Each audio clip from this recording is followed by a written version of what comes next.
Selamat malam, Ci. Apa kabar? Sebentar saya lagi mau ngetik. Kabar baik. Gimana di rumah? Semua aman ya? Maaf lahir batin ya, Ci. Eh, sebentar.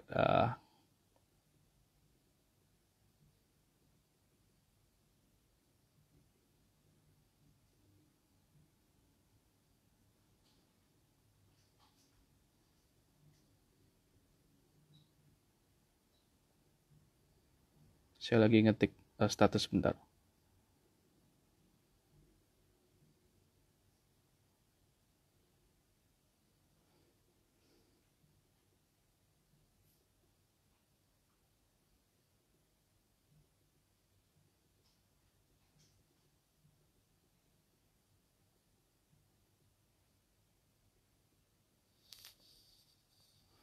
Oke, baik.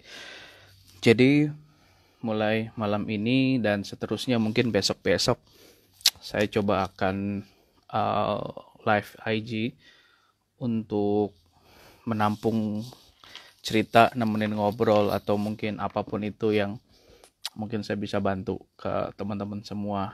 Ya, eh semua juga mau kuliah, semuanya mau kembali ke normal, back to normal. Tapi LSPR sebagai institusi pendidikan ya, itu harus mengikuti peraturan dari pusat. Jadi eh apa namanya? Sebentar. Ya, oke. Kita menunggu arahan dari gugus tugas COVID atau uh, pemerintah pusat terkait bisa atau tidaknya. Yang pasti kita sudah siapkan beberapa skenario untuk membantu teman-teman mahasiswa-mahasiswa yang mau kuliah. Gitu. Jadi harap bersabar karena kita semua sedang proses transformasi dan adaptasi dari the old rules ke ke peraturan-peraturan yang baru. Jadi harap bersabar. Kalau ngikutin skenario optimis, perkuliahan lalu beberapa unit kegiatan kan dimulai sekitar 14 Juni. Dan kalau di kampus-kampus sendiri itu kita kalau rencana optimisnya tanggal 15 Juni kita harusnya udah masuk kuliah. Itu pun mengikuti skenario ganjil genap gitu ya. Nah, tapi itu pun masih menunggu keputusan final dari gugus tugas percepatan COVID. Jadi untuk teman-teman mahasiswa tetap keep in touch ke sosmednya LSPR atau kampus-kampus yang lain kalau mahasiswa LSPR. Oh, selamat malam, ada Ulan Aida. Oh, Mas Derajat, apa kabar? Assalamualaikum. Vero, Yurina, Feby, selamat malam. Silakan bisa dibaca pin dari status IG-nya. Silakan mau tanya, mau ngobrol, mau cerita, saya dengerin. Mau nanya, boleh gitu ya.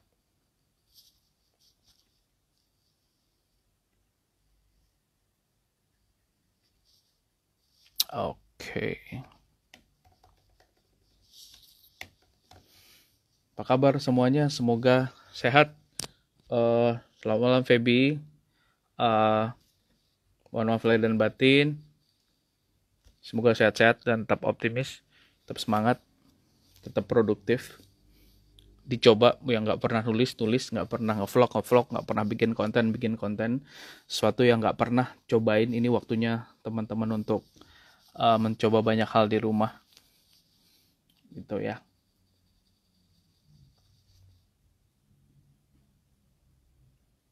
Oke, saya dadahin balik tuh.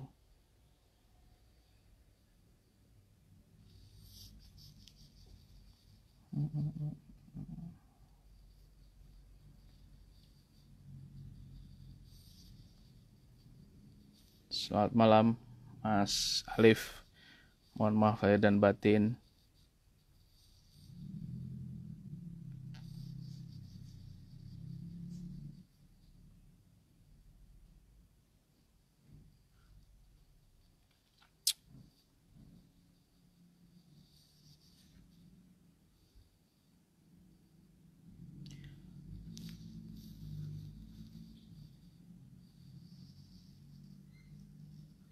Waduh, seru nih. Kita bahas ulang tentang self power yang kita miliki untuk menginfluence followers kita dong, Sir. Kelas kita sempat tertarik bahas itu lagi. Lebih fokus ke yang mana, Vero? Yang dimaksud dengan self power lebih ke yang mana fokusnya? Mungkin bisa diketik lagi. Silakan. Nanti, oke, we still have quite long waktunya sampai 10:30. Jadi kita coba bahas ya. Tapi mungkin mau angkatnya dari angle mana nih, Vero? Silakan kita bahas malam ini.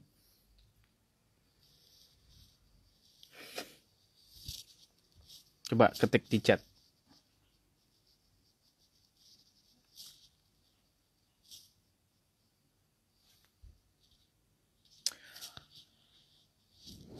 Silakan. Self power. Ya, ini definisi self power tuh luas banget ya. Mau kita bahas dari angle yang mana, Vero? Silakan.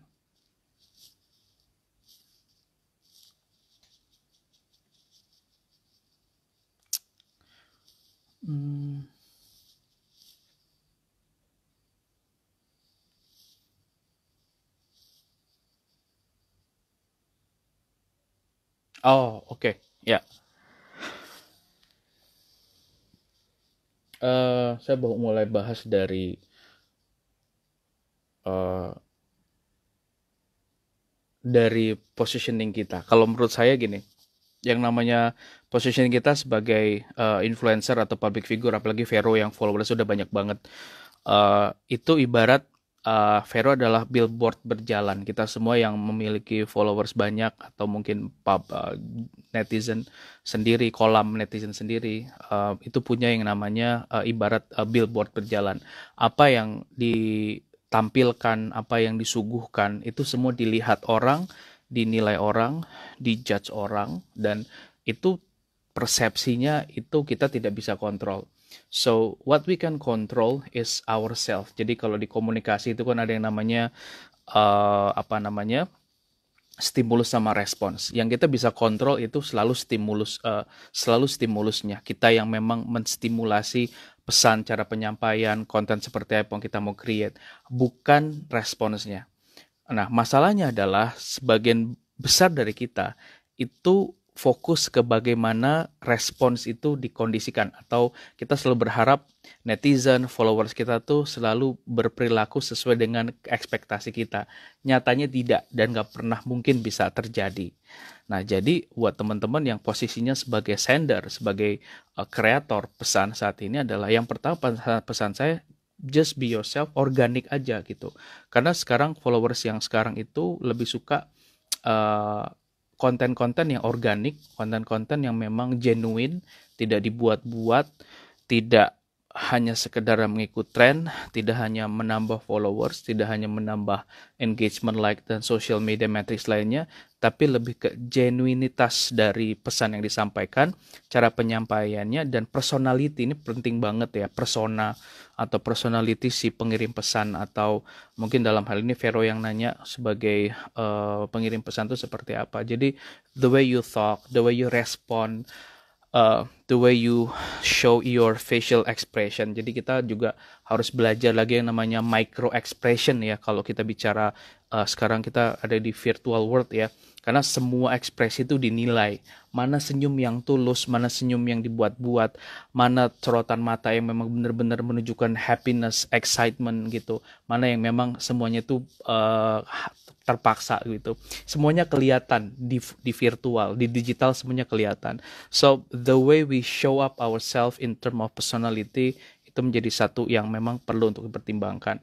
Nah, jadi yang pertama tadi adalah genuine ya, jadi diri sendiri. Kedua adalah gunakan komunikasi itu yang memang mencarikan suasana komunikasi yang setara. Makanya setiap dari teman-teman harus menyesuaikan juga ya, siapa yang menjadi audiensnya, siapa yang memang sering interaksi, sesuaikan dengan bahasa mereka, dengan dunia mereka, memposisikan diri tidak berada di atas atau di depan mereka, tapi mencoba untuk sebagai fasilitator atau engage dengan mereka. Jadi kalau menurut saya, Vero,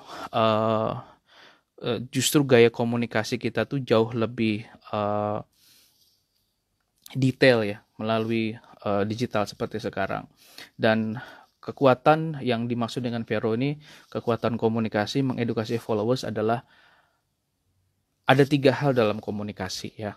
Yang dalam efek komunikasi saya selalu bilang, ada yang namanya kognitif, ada yang namanya afektif, ada yang namanya konatif. Selalu 3 gitu. Ketika kita menstimulus seseorang, efeknya selalu 3. Yang pertama kognitif, apa yang kita sampaikan, apa yang kita stimulasi, lebih ke oh ya sekedar fungsi informasi. Tahu misalkan Vero menyampaikan pesan bahwa during the pandemic, Vero mengajak teman-teman audiensnya untuk stay di rumah. Nah, gaya bahasa yang datar, konten yang template, yang hanya merefer ke sumber-sumber informasi, yang hanya gitu aja, itu hanya mungkin levelnya sampai ke menginformasikan begitu, menginformasikan atau kognitif gitu, dan itu semua orang lakukan. Nah, efeknya nggak semua orang bisa langsung tergerak gitu. Kedua, ini yang paling powerful adalah bagaimana Vero mengkondisikan supaya yang dengerin itu bisa langsung masuk ke wilayahnya afeksi ya atau emosi. Sesuatu yang langsung masuk ke afeksi itu biasanya bisa langsung menggerakkan perilaku selanjutnya, behavior selanjutnya. Nah, caranya gimana? Yang pertama dengan contoh. Kedua dengan story yang dekat dengan audiens. Ketiga intonasi penyampaian didukung dengan back sound, didukung juga dengan mimik muka yang memang mendukung, ekspresi itu mendukung begitu. Lalu kasih case-case yang memang satu kata kuncinya based on humanisme ya, sesuatu yang human itu yang berbau kemanusiaan itu menjadi satu isu menarik buat mengengage para followers kita. Nah, jadi tanggung jawab yang harus dilakukan sebagai seorang influencer siapapun, apalagi alhamdulillah sekarang kalau saya dengar LSPR ini dinilai sebagai the land of influencer ya, dimana influencer tuh banyak sekali di London School, mulai dari yang mikro, makro dan lain-lain, mega gitu ya. Saya cuman bilang sebagai salah satu pendidik di LSPR bahwa kalian ini adalah media berjalan ya. Kalian punya amanah besar yang tanggung jawabnya itu tidak hanya untuk followers, tapi hajat hidup orang banyak di fase yang panjang gitu. Banyak dari cerita-cerita yang saya dapat hanya dengan konten-konten yang menggerakkan bisa menggagalkan orang untuk bunuh diri ya, membuat orang lebih semangat, karena kata-kata kita nggak pernah tahu bisa sampai di mana begitu. Jadi alangkah baiknya kalau amanah dari Tuhan dengan banyaknya influencer yang kalian punya itu bisa membawa banyak kebaikan. Indonesia butuh lebih banyak kreator kebaikan. Deddy Corbuzier melakukan dengan sangat baik. Lalu ada belakang saya ngikutin Pak Mardigu, dan banyak hal ya, sosok-sosok yang saya pelajari selama pandemi ini. Saya hanya fokus ke mereka gitu. Saya hanya fokus ke pembawa pesan yang memang positif, tidak memperkeruh suasana, tapi membangun optimis gitu ya, membangun kebaikan. Dan satu, Vero, beban moralnya adalah ketika kita menyampaikan pesan kebaikan, ketika kita menyampaikan, the next level adalah orang akan bertanya, siapa yang ngomong kebaikan? Means apa? Orang akan mengawasi siapa kita, siapa komunikatornya, entah itu personality, siapa dia, dan lain-lain. Orang akan kepo begitu. Jadi kata kuncinya adalah integritas. Jadi ketika kita ngomong tentang kebaikan, ya menyampaikan hal yang baik, nah, kalau keseharian kita itu mencerminkan apa yang kita sampaikan, disitulah personal branding terbentuk. Apa yang disampaikan, apa yang ditunjukkan secara virtual, dunia maya itu sinkron dengan apa yang namanya dunia realita. Apalagi sekarang istilahnya yang namanya social media itu kan extended reality ya. Apa yang memang dilakukan di offline yaitu orang menganggapnya sama. Ya, kita seperti itu. So, you need to be aware with what you say, what you do, with your behavior, your act, everything, itu semuanya orang akan menganggap aslinya kalian seperti itu begitu. Makanya saya nggak ngerti di bulan Mei ini kan ada banyak banget ya skandal-skandal yang yang mohon maaf yang kemarin jual virginity, lalu yang ada yang suami istri itu yang kemarin sempat heboh nggak pakai masker ya, lalu ada yang prank sampah dan lain-lain. Sudah cukup lah begitu, sudah cukup bahwa teman-teman nih, terutama nih karena yang nanya mahasiswa LSPR, saya men-challenge, saya menantang kalian semua untuk menjadi kreator kebaikan ya, apapun itu. Jadi kreator kebaikan yang membantu orang itu punya rasa optimis lebih baik lagi. Ya, jadi saya pikir kalian jagonya, tinggal dikondisikan aja mau menampilkan kepribadian yang seperti apa. Karena gini, ini penting sekali ya. Saya belakangan juga ngepost di Instagram begitu. Banyak sekali anak muda yang sekarang berwacana, ya punya ide banyak banget, bagus-bagus gitu ya. Lalu mereka juga punya ide yang outside the box, yang is very brilliant. Tapi ketika masuk ke tahap eksekusi, ke tahap implementasi, di challenge A, B, C, D, oh kok susah ya, oh kok begini ya, justru lebih banyak pembenarannya untuk menghindari eksekusi itu gitu. Nah, disitulah sebenarnya diuji kita ya sebagai seorang yang memang membangun personal branding citra dengan melalui kebaikan, itu dilihat bagaimana juga kita mengeksekusi apa yang kita sampaikan. Itu dilihat, orang sangat melihat sejauh mana kita tuh menghidupkan apa yang kita sampaikan. Jadi we need to be genuine ya. Bahasa ininya gampang adalah we need to be authentic. Nah, biasanya pribadi-pribadi yang otentik ini punya followers yang juga otentik. Ya, jadi kalau kita menjadi pribadi yang otentik, pribadi yang genuine, itu akan punya followers yang genuine dan otentik. Nah, yang menarik adalah followers genuine dan otentik ini, mereka akan memproteksi kita di social media. Ada orang yang mungkin berusaha untuk menyakiti kita dengan kata-kata yang tidak baik. Nah, mereka akan maju, mereka yang akan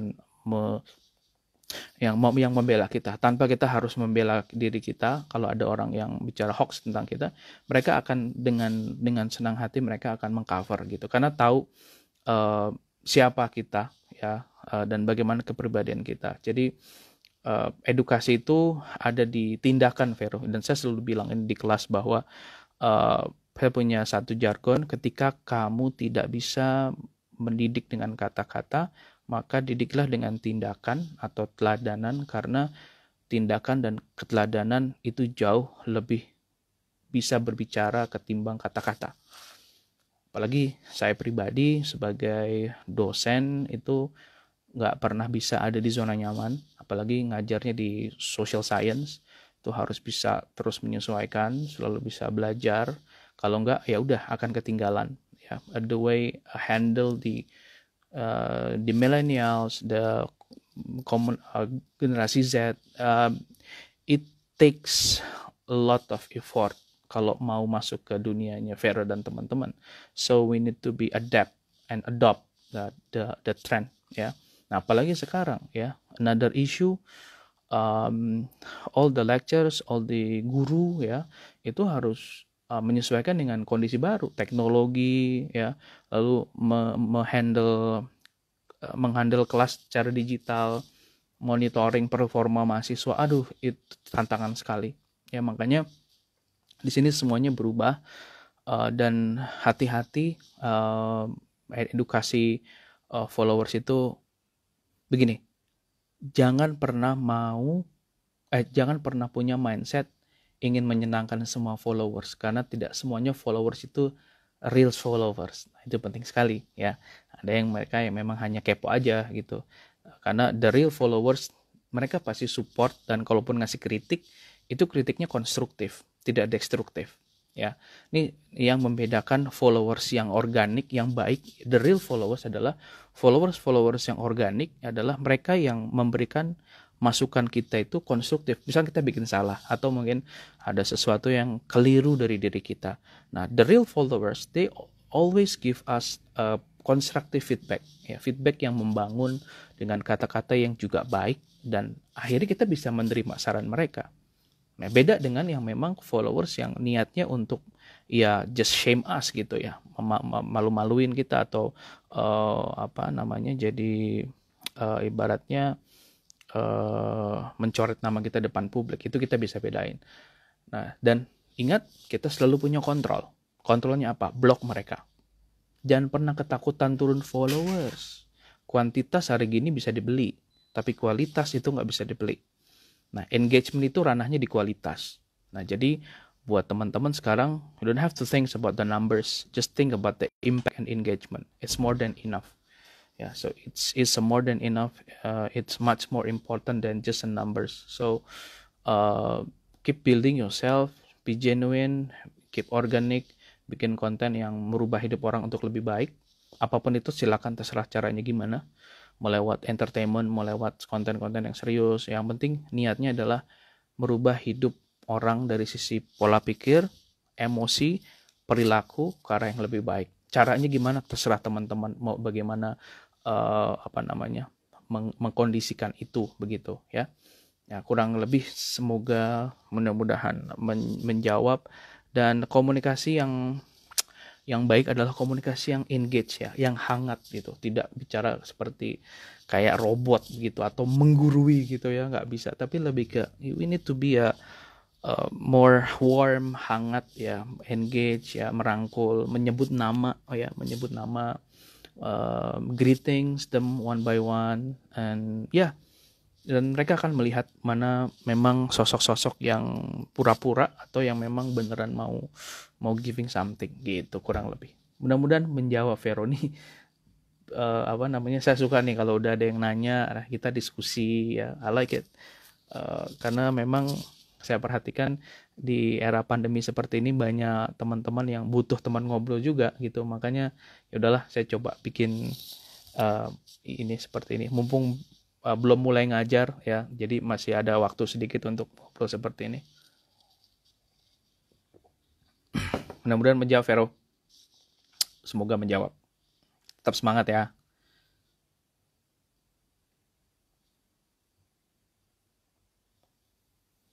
Silakan mau ngobrol apa aja boleh. Apakah menjawab? Salam buat teman-teman di kelas ya. Salam buat teman-teman di kelas nih, teman-temannya Vero nih.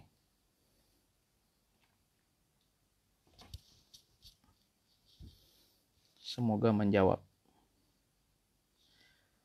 Oh, menjawab sekali. Oke. Oke, selamat malam Jovita, Shania. Selamat bergabung Saskia, Dela, Yuda, Gilang. Wah, tadi udah banyak banget ya. Oke. Pertanyaannya sebentar, saya scroll. Seorang yang dulu mempunyai branding yang tidak baik, cara membranding ke sini. Nah, belajar dari Reja Arab misalkan. Reja Arab, lalu dari Aukarin ya. Aukarin, lalu Deddy Kobuzer, lalu Hotman Paris ya. Kalau menurut Vero tuh gimana hingga akhirnya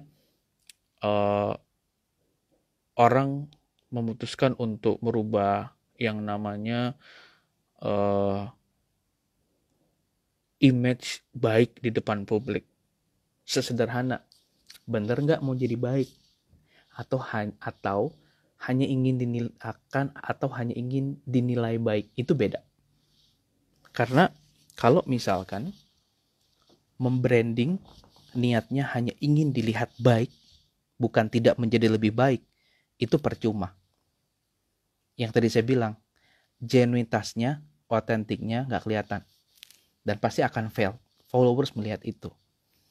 Tapi kalau niat benar-benar branding jadi pribadi yang lebih baik, iya, mulai dari omongan, perilaku, dengan siapa kita berteman, dengan siapa kita melakukan aktivitas sehari-hari, postingan kita, konten dari postingan kita, followers kita, extended reality, online, offline, itu balance, publik akan melihat siapa kita, the new you, ya, Vero yang baru.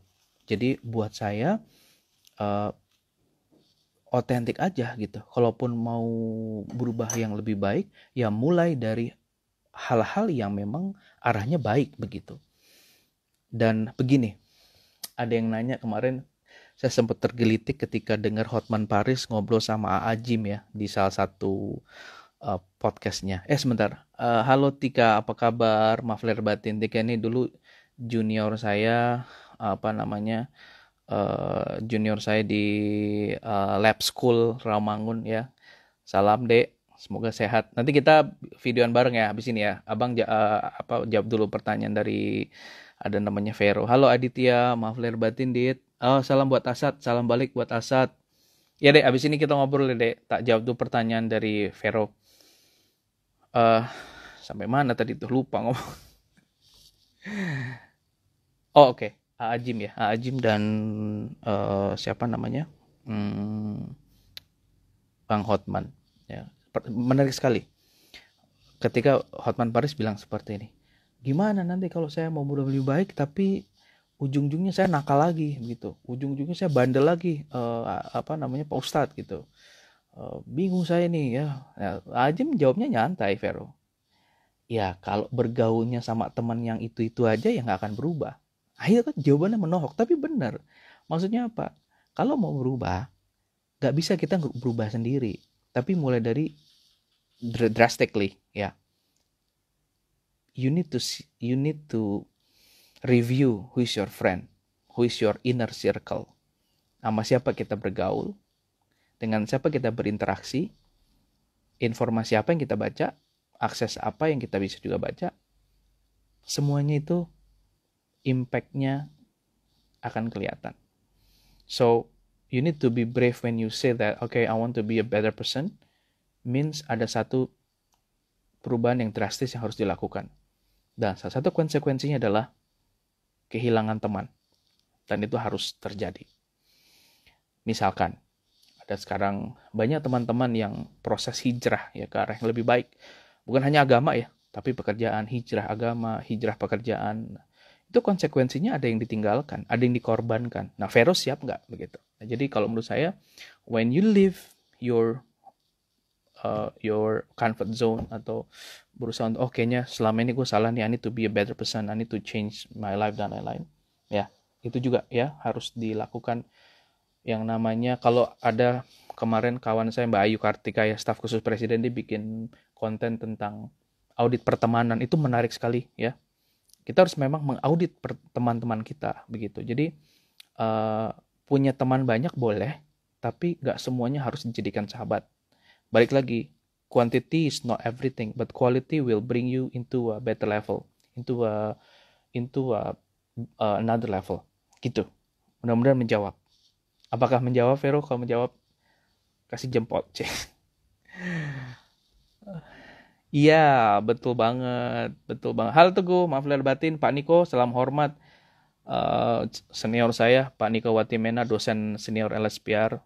Mohon maaf lahir batin, Pak. Salam buat keluarga, salam buat anak-anak. Pak Niko sehat selalu, sabar, semangat Pak, tetap produktif. Mbak Sarita Suteja, Assalamualaikum. Ini pemiliknya warung Abnormal, Bakso Bujangan. Nih beliau nih foundernya ya, Mbak Sarita, bergabung bersama. Ada Joe Hansen, nah juga alumni LSPR, pemilik Kopi Tagram, entrepreneur luar biasa, juga seorang sociopreneur.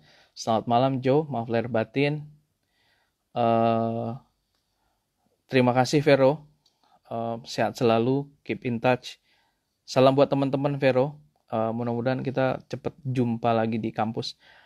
We do our best to start our study plan by mid June ya. Hopefully itu berjalan dengan lancar ya. Kita butuh support dari semuanya. Mudah-mudahan ya. Mudah-mudahan yang terbaik lah. Karena bagaimanapun kesehatan kalian semua lebih penting daripada apapun. Jadi itu sih konsentrasinya. Oke, siapa yang masih bergabung bersama kita? Ada Tika. Oke, Dek, apa kabar, Dek? Tadi sempat request video ya. Tapi biasanya kalau request video nih sinyal di Tangerang Selatan ini agak-agak kurang lancar ya. Tapi anyway, it's so good to see you again. Salam untuk suami. It's a long time no see. Terakhir, ya, hai Dek. Anak-anak udah tiba-tiba udah punya suami, udah punya anak ya, luar biasa. Good, thanks to technology ya, reconnect semuanya dan hebat. Hai Teguh, maaf lahir batin.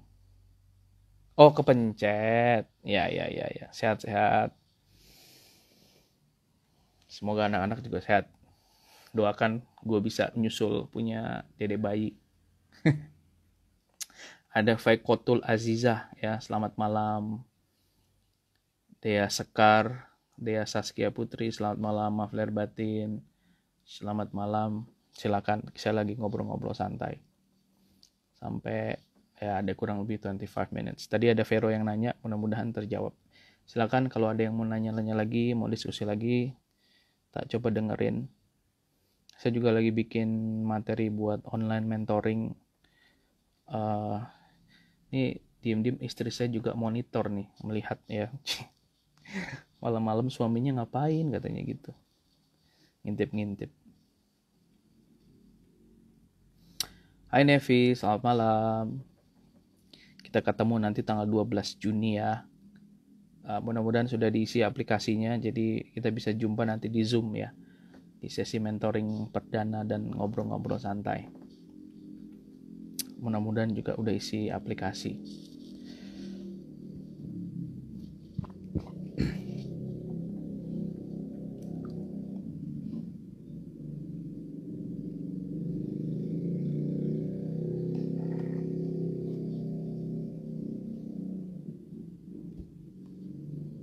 Silakan mau nanya, mau curhat, mau cerita, bebas. Alhamdulillah.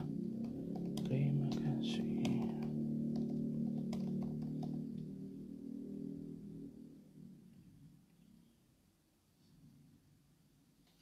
Masih bergabung sama kita ada oke.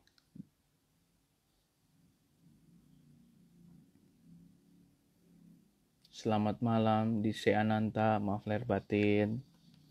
Selamat bergabung di ngobrol-ngobrol santai ya, mau mampir, mau nanya, mau ngobrol silakan. Waduh, seri mengenai berburu beasiswa versi saya. Wah, saya ini bukan ahlinya beasiswa mbak, tapi saya nanti bisa ajak teman-teman kayak misalnya Mas Wadi, lalu teman-teman yang lain buat sharing beasiswa. Tapi sini, satu hal tentang beasiswa adalah it's all over the place. Ada di mana aja.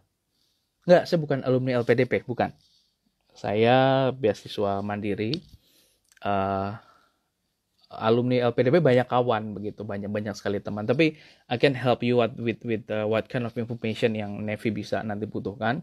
Saya nanti coba carikan. Tapi begini, mungkin bisa siapkan pertanyaan nanti, informasi apa yang nggak ada di Google. Nah itu yang bisa ditanyakan.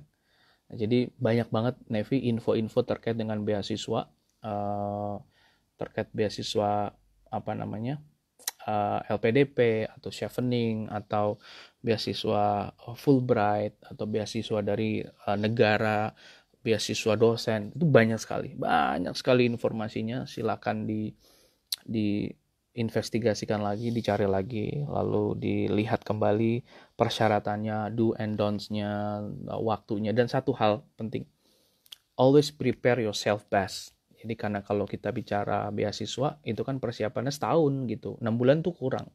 Jadi let's say you wanna take your master next year, 2021, you need to prepare from now. Misalkan 2021 enrollnya kapan nih? Bulan let's say September 2021. Nah harus siapinnya mulai dari September ini. Aplikasi, TOEFL, IELTS, semuanya prepare dari sekarang. Jadi nggak pernah mendadak. Itu mau LPDP, mau beasiswa apapun, kalau menurut saya itu sama aja prosesnya ya. Jadi persiapannya itu minimal setahun untuk mendapatkan letter of acceptance LOA, lalu untuk tes sana sini, belum nanti persyaratan administrasi dari Indonesia, dari LPDP-nya, belum lagi dari luarnya. Itu semuanya takes time and need a lot of effort.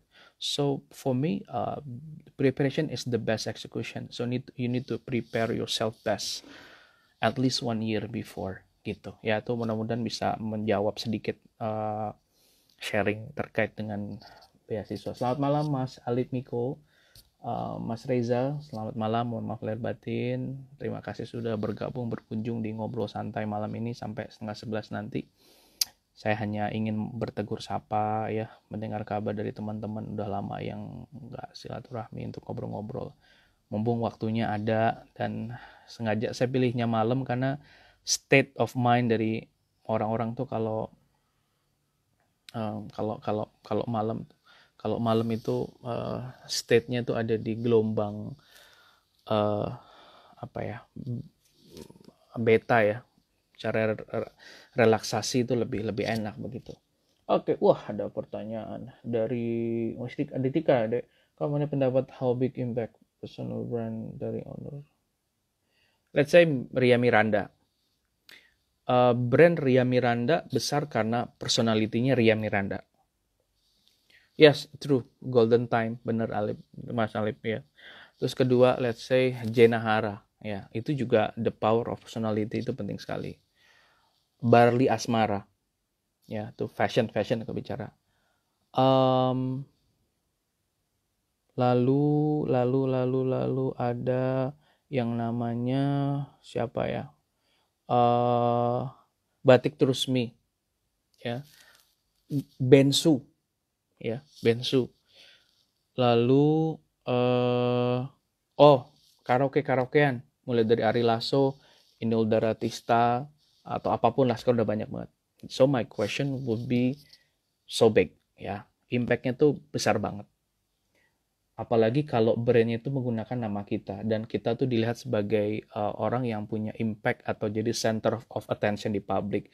So orang itu beli barang dari kita dua, antara suka produknya atau suka siapa yang jual. Nah, orang Indonesia itu agak unik gitu. Uniknya kenapa? Entah itu dia suka yang jualnya dulu baru suka produknya, atau suka produknya baru suka yang jual. Nah, kalau bisnis mungkin ini apa ya, agak stereotip dan mungkin nggak selalu benar, tapi ini pengamatan kakak sih, pengamatan aku sih ngeliatnya gini. Jadi kalau orang Indonesia itu after they buy a product and they feel the product is good, they want to know more about who is to sell the product, siapa yang jual. Nah, once they find out personality orang yang ngejual produk itu tidak srek dengan personality yang beli produk, itu biasanya dia ya udah beli putus gitu. Gue cari personality yang jual itu dengan ya match dengan personality kita. So di sini pentingnya sebagai seorang entrepreneur bikin yang namanya doing the market validation sama doing the customer journey, ya itu penting banget karena untuk memvalidasi needs dan how to match our personality with our customer personality. Makanya itu building persona ya, lalu customer journey-nya selalu dievaluasi, itu penting banget. Kalau misalkan tercoreng dikit aja nama yang jual, biasanya orang nggak akan mau beli produknya walaupun produknya bagus begitu. Karena they feel like gue ngapain beli barang orang yang dimana orang ini sekarang reputasinya lagi bagus atau enggak, pasti kan itu lalu kemana-mana ngomongnya. Jadi untuk konteks Indonesia, personal branding jadi sangat penting deh untuk mendukung yang namanya kita punya brand. So kalau misalnya ada yang bilang gue udah biarin aja yang besar brand produknya aja, gue mau di belakang aja gitu, ya mungkin bisa kayak gitu ya, tapi kan apakah mau selamanya mau anonim? Sementara peran PR itu penting banget untuk menjaga reputasi produk, gak cuma hanya produk tapi siapa yang jual produk. For me is a pretty impactful sih. Mudah-mudahan menjawab. Thank you for asking. Lu malam-malam nanya berat banget nih, ampun dah. Gak beribu dasar anak lab school. Hai Putri, selamat malam. Maaf lahir batin, semoga sehat ya. Kuliahnya Putri ini mahasiswa LSPR jarak jauh ya. Wah, ingin tahu turning point menemukan the calling, panggilan jiwa. Sederhana Mas Alip. Saya ini dulu 2006 sempat jadi jurnalis di salah satu TV. Nah, lalu habis itu saya nggak lama setahun balik lagi ke kampus karena bos saya minta saya milih S2. Nah, dari situ saya merenung banyak hal, kira-kira apa pekerjaan yang bisa ngebuat saya itu untuk terus belajar. Kedua, pekerjaan apa yang bisa membuat saya untuk sering ketemu banyak orang. Dua itu dulu.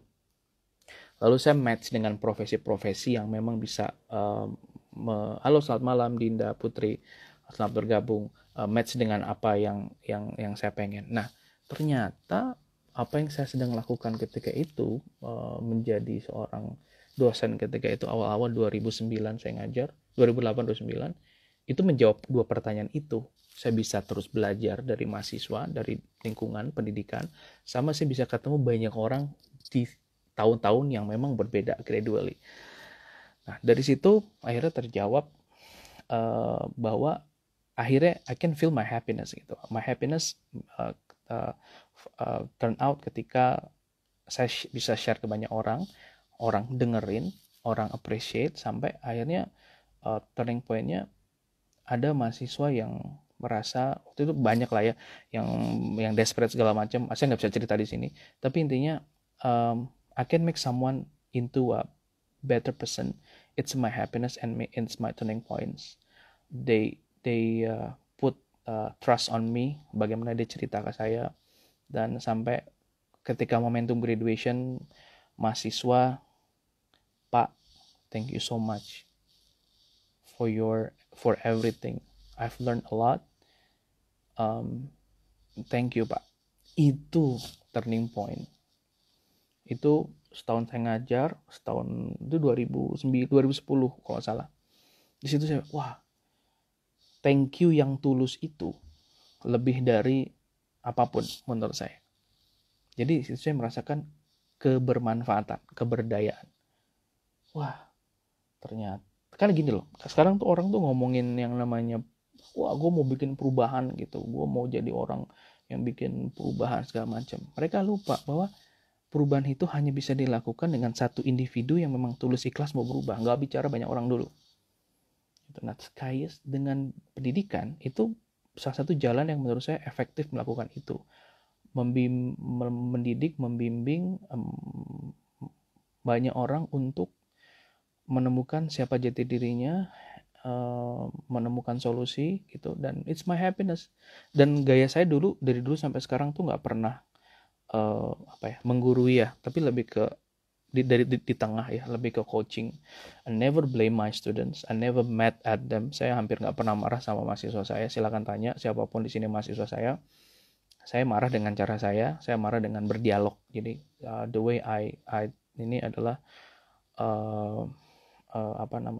dengan berdialog, dan itu Mas Alip itu efektif banget.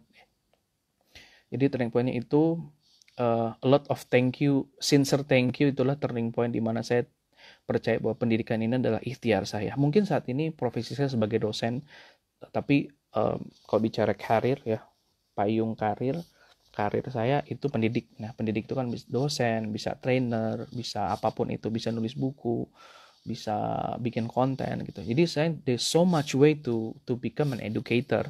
And nah ini ini tantangannya. Kemarin saya dapat pertanyaan yang cukup kritis ya. Kritis banget, tapi for me it's very interesting. Pak, apa peran seorang guru, apa peran seorang dosen ketika anak muda itu bisa pinter mandiri gitu? They can learn by themselves by reading Google. They can learn through video. They can learn from their network. So what is the role of educator in this kind of situation? Jawaban saya sederhana.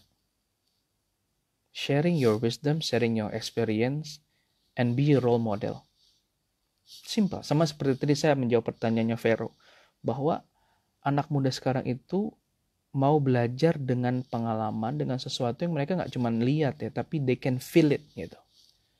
So experimental learning, it's become one of very important pillars at the moment. Bagaimana seorang pendidik itu menghadirkan experimental learning ke kelas, dan salah satunya adalah dengan narasi, bercerita. Dan bukan hanya bercerita referral dari orang, tapi how you build your story and relate to the topics begitu. Jadi ini menjadi penting, menjadi pendidik era sekarang tidak hanya menjadi referral lecturer, referral teacher, but become how to become lateral ya. Lateral itu lateral lectures means you wrap it up all your wisdom, your knowledge, and menjadi wisdom kita sendiri gitu. Nah, makanya kalau teman-teman tahu, teman-teman pahami, the most essential skills in 2020 and for the next 10 years is about soft skill. Number 1, critical thinking. Second, problem solving. 3, leadership. 4, decision making. Apakah ada yang namanya hard skill yang tidak? Karena semua orang akan menjadi pintar dengan caranya masing-masing, dan akan membedakan semua adalah what makes them stand above the crowd, their character, their personality, how they greet people, how they treat their subordinates, how they communicate with others. Jadi hal-hal yang menurut kita sepelekan, anggap nggak penting, kayak sopan santun, itu akan menjadi satu nilai yang luar biasa mahal di era ketika semua orang sudah pintar. When everybody smart, when everybody can do anything, only character will differentiate who you are. Apakah kita human or not human, ya, human not human, ya, bisa memanusiakan orang atau tidak dengan wisdom kita masing-masing. Apalagi sekarang kalau saya lihat, kalau for me, this is for my past few years, I try to follow who is the Indonesian people I can follow as my mentor, as my role model begitu. Ada satu dua sosok di mana dia claim himself herself, ya, as a role model, but then the way they act through the social media is not reflect the misal gini, mengajarin anak-anak muda hal-hal baik, tapi postingannya itu, mohon maaf ya, postingan semua hal yang berkaitan dengan materi, dengan perempuan misalkan, dengan alkohol gitu. For me it's not relevant gitu, and that's not good things to do when you talk about the good things but then you don't do a good things. Nah, jadi ini sambil nerusin selamat malam untuk Khairunisa, Ketua KNPI Jakarta, Heizira, Nini, selamat malam, ada Mas Alif, ada Reski, apa kabar? Salam buat Wildan, maaf lahir batin, semoga sehat semuanya. Oke, kurang lebih seperti itu, mudah-mudahan menjawab. My role model, kalau aku deh lebih ke adopt and adapt, misalkan begini.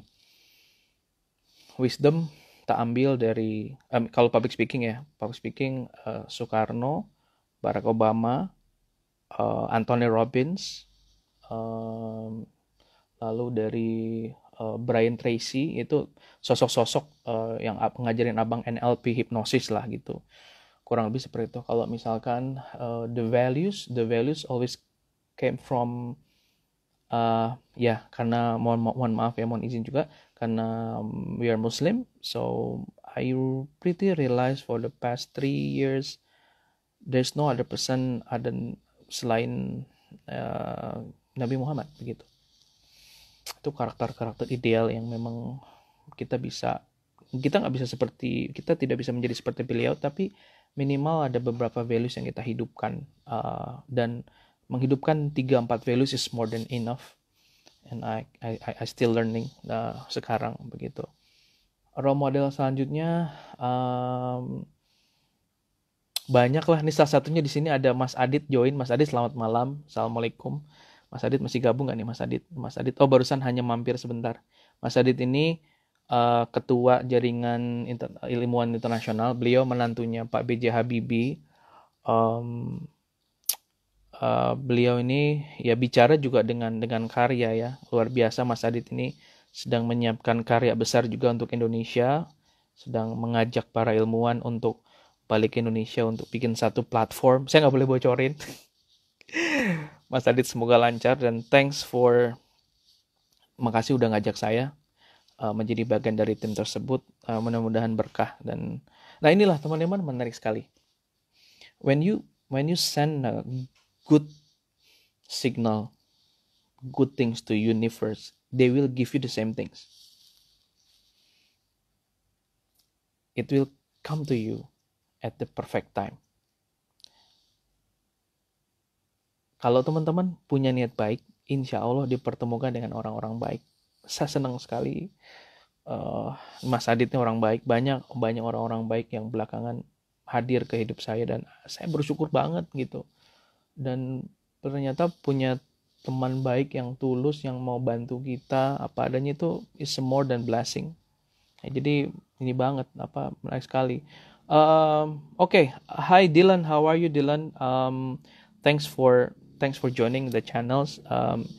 Meanwhile, I'm still preparing for our first mentoring next June 12th. By the way, Heidi ini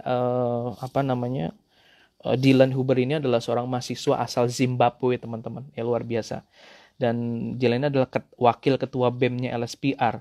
Ya, jadi dia udah menang public speaking di mana-mana, dan saya suka Dylan ini, orang humble sekali. Dia mau belajar, ya, dia mau menyesuaikan. Dan Dylan ini bahkan sudah sangat cinta Indonesia, ya. Dulu sempat belajar di Universitas Negeri di Jakarta, lalu pindah ke LSPR dan sekarang jadi wakil BEM LSPR. Ini lebih Indonesia dari orang Indonesia nih biasanya. uh, take care of yourself, ya, Dylan. Kita mudah-mudahan ketemu lagi nanti habis ini. Yes, I can totally relate, sir. The happiness of someone else, happiness with the self. Yeah, karena begini. Kalau teman-teman perhatiin deh, ya, lagi pandemi kayak begini, tiba-tiba semua orang ngomongin mindfulness gitu. Tiba-tiba orang ngomongin peace, damai, yoga, lalu ngomongin tentang sufi banget deh.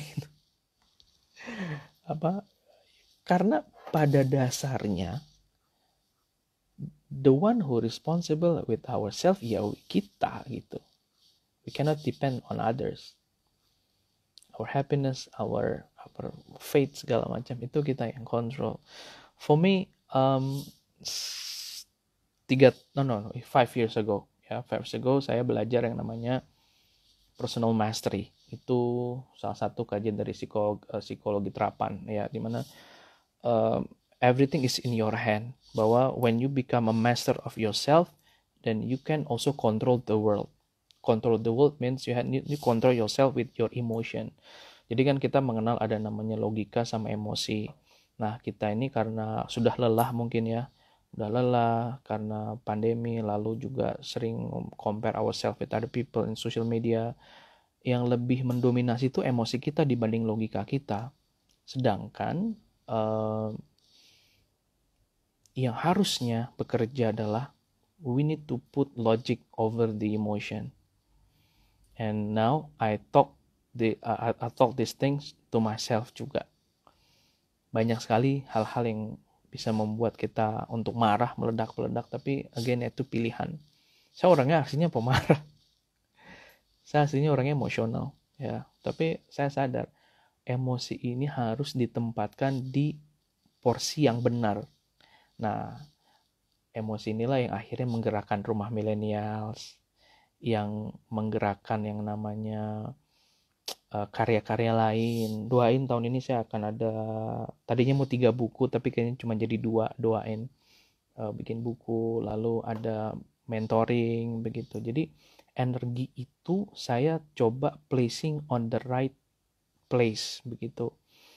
Banyak yang bilang kemarin ketika RM bikin banyak diskusi, what makes you do that, what the things that move you. Satu sih energi, ya. Saya juga I'm trying to convert my energy menjadi sesuatu hal yang memang bisa menggerakkan orang juga. And I focus on myself. I'm not focus on other people, Dylan dan teman-teman. Because when you do something dengan tujuan you want to show up that you're better than anyone, that just itu hanya jadi dust, jangan jadi debu begitu. Do something that memang kita mau melakukan itu, bukan karena mau dilihat baik sama orang atau apapun itulah begitu. Dan akan kelihatan the good things will attract the good things. Jadi nggak usah galau kalau saat ini teman-teman nggak punya teman yang baik, atau mungkin merasa tidak punya teman yang bisa mendukung mimpi. Don't put yourself on them, just focus on yourself. Coba teman-teman baca semua biografi orang sukses deh, siapapun gitu. They start the journey with only just themselves, sendiri gitu. Nggak ada yang ngajak temennya gitu, ngajak keluarganya satu kampung gitu lah, nggak ada gitu. Semua sendirian. Kesuksesan itu jalannya sendiri gitu. Jadi buat teman-teman yang nggak siap sendiri, ya berarti susah tuh rasanya untuk create your own success, ya. Sendiri difitnah orang, haters gitu. Kalau kawan saya ada yang bilang bahwa konsep sahabat itu nggak ada gitu. Karena untuk menjadi orang yang mengklaim dirinya jadi sahabat orang atau punya sahabat, itu levelnya udah sufi, udah tinggi. Karena sahabat itu nggak punya rasa iri. Menarik ya? Menarik loh. Bisa nggak kita tuh kalau punya teman ya, nganggapnya tuh kita punya sahabat gitu, tapi kita tuh bisa menghilangkan rasa iri kita.